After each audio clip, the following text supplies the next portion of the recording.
வணக்கம். செய்திகள் வாசிப்பது சரவணா.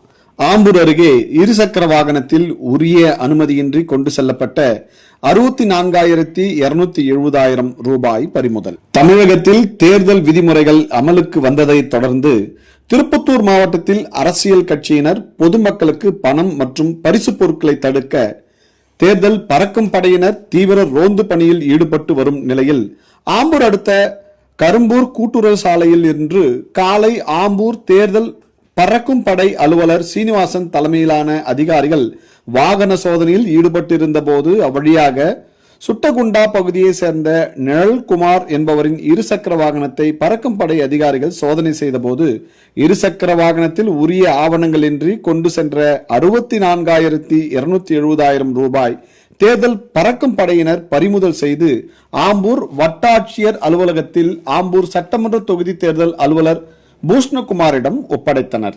அதனைத் தொடர்ந்து பறிமுதல் செய்யப்பட்ட பணம் ஆம்பூர் கருவூலத்தில் ஒப்படைக்கப்பட்டது. செய்திகளுக்காக விமல்ராஜ்.